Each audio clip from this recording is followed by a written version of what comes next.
In today's video, I'm going to teach you how to set up Wells Fargo Overdraft Protection. Whether you're trying to manage your finances more effectively or simply seeking peace of mind, understanding how to set up overdraft protection can safeguard you from unexpected fees and ensure your transactions go through, even if your checking account balance hits zero. So, grab your smartphone and follow along as we go through this easy to follow process step by step. First off, let's kick things off by opening the Wells Fargo mobile app. Find the app icon on your phone and give it a tap to launch. Make sure you have your username and password handy because you'll need to log in. It's always a good idea to have a secure, memorable password to keep your account safe.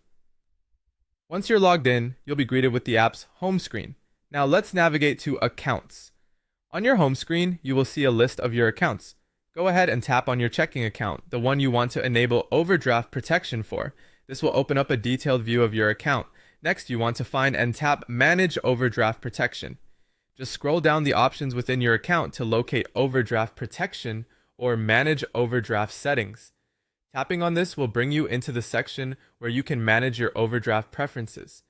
The next step involves choosing a linked account.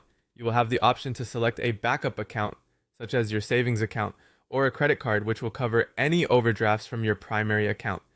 Choose the account that best fits your financial needs and comfort level. Before you finalize anything, take a moment to review the terms and conditions. This is crucial as it outlines how overdraft protection works along with any possible fees involved. Understanding these will help you avoid any surprises on your statement later down the road. After you've thoroughly reviewed everything and you're ready to proceed, tap Continue or Confirm to link your chosen backup account. This action indicates that you agree to the terms and conditions and you consent to enable overdraft protection. And there you have it. Your overdraft protection is now activated. Once you've completed these steps, you should see a confirmation message letting you know that overdraft protection is active. From now on, funds will automatically transfer from your linked account to your checking account if your balance runs low. Remember, overdraft protection is a handy tool, but it's always best to manage your finances in a way that doesn't rely heavily on this feature. Regular budgeting and monitoring your spending can help keep your finances healthy and prevent the need for overdrafts in the first place. Thank you for watching, and I hope you found this tutorial helpful. If you have any questions or need further assistance, feel free to reach out. Stay financially savvy and see you next time.